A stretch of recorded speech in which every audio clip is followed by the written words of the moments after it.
So students, in first unit, that is the networking, we are having two parts.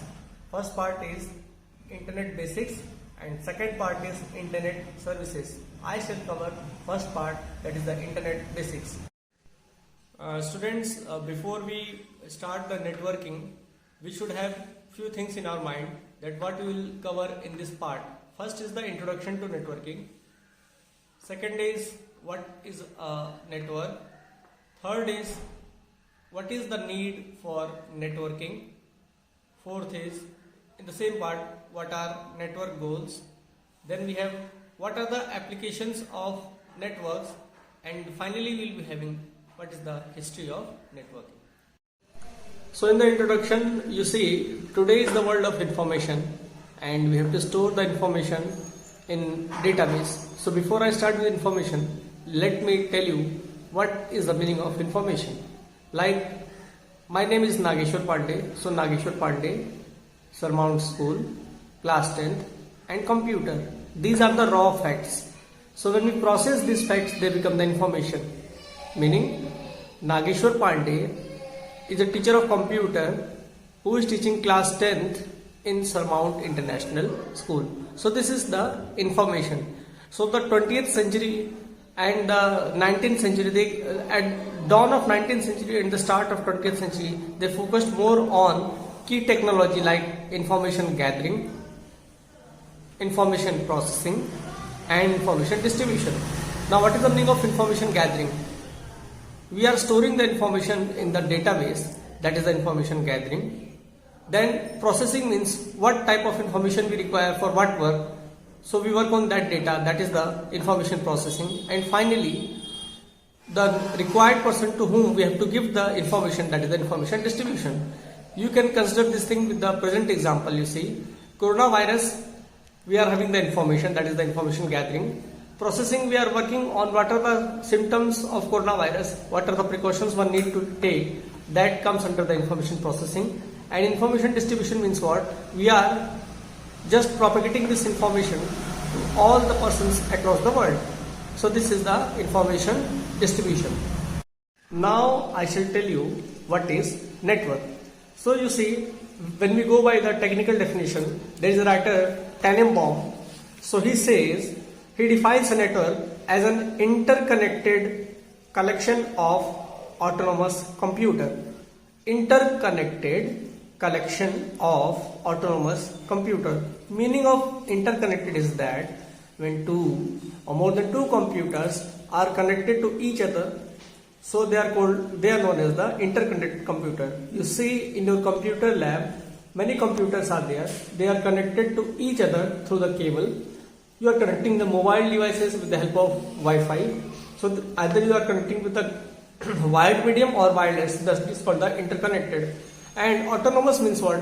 One computer will have no effect on the other computer. Okay, so that is known as the autonomous. It means that no computer on the network can start, stop, or control another.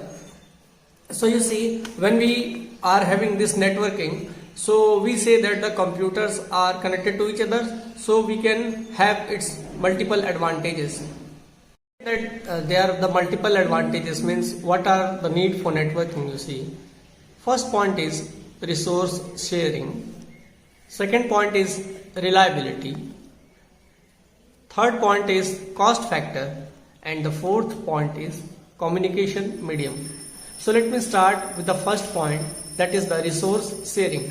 You see, when we connect computers in the lab, okay, in network, then there is only one printer with the help of which n numbers of computer can give the print option. So we can share the hardware resource, that is known as the resource sharing. Apart from this, we are having documents and we can share the documents in all the computer. So you see, the data, information and the hardware both are shared due to this network. So this is the resource sharing. Second point is reliability. You see, when we have only one computer, we are very much heavily dependent on that computer, but if that system crashes, our entire data is lost. So what we do in networking is that the data is shared among multiple computers. So if any one computer means crashes, then also we can get the information from the other computers. So this is the reliability of the networking. Then we are having cost factor. As I have told you, consider that example where one computer is having one printer. Suppose you are having 20 computers, so there are 20 printers. So what will happen to the cost? Cost will suddenly emerge. So to cut out the cost, what we will do? We are having all the computers connected in LAN and we are having one printer. So we can get our work done with the help of one printer. So we are reducing the cost. And final is the communication medium.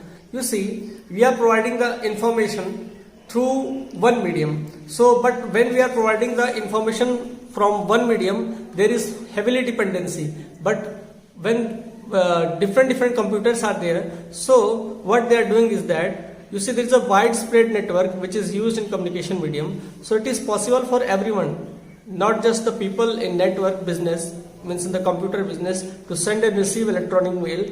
This is also able to contain digitized voice, still pictures, and even moving televisions and video images.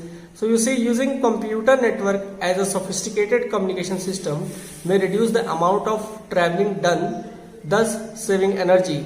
So you see, we can say that it is a potential widespread of network which is used in the communication medium. Now I shall tell you what are the applications of network. You see, first point is sharing. It is very difficult to have dot matrix printer and laser printer on one computer. So a mainframe computer can have each one of these two printers attached in one network. So the other user in that network can have access to this peripherals. So it helps to share those printers in a cost effective manner. Then second point is exchange of information. You see, when we are in network, what we are doing, all the computers are connected, so we are exchanging the information. Third point is distributed control. You see, when I am sitting on single PC and I am working on that one, but if my processor fails, my entire system will not continue. So when we are having a network, different computers are connected to each other, so there is no dependency on the single computer. Even if one computer will fail, the entire system will not suffer because of that one.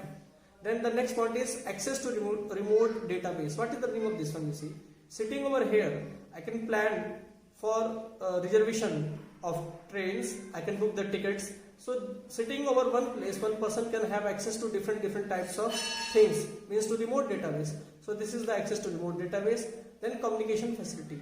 You see, this network also acts as a medium, communication medium. You can send and receive mail with the help of the network. So we are actually giving our information. Communication means what?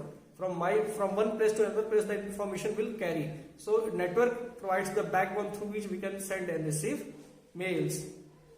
I will tell you what is the history of networking, or if I'll say what is the evolution of networking, how networking came into limelight.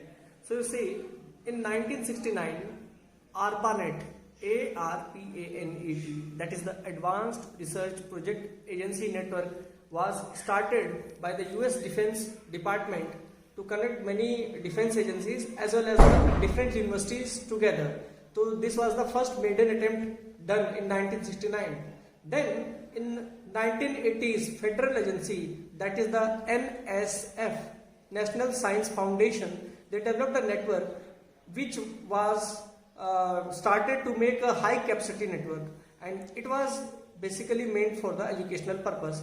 Then in 1990s, the internetworking of ARPANET and the NSFNet and other private networks, they were collected together at one platform, and they comprised of this internet. So you see, in 1969 first the ARPANET came, then in 1980s National Science Foundation, NSFNet came, then in 1990s the ARPANET, NSFNet and the other private networks, they were collected together and they formed a network.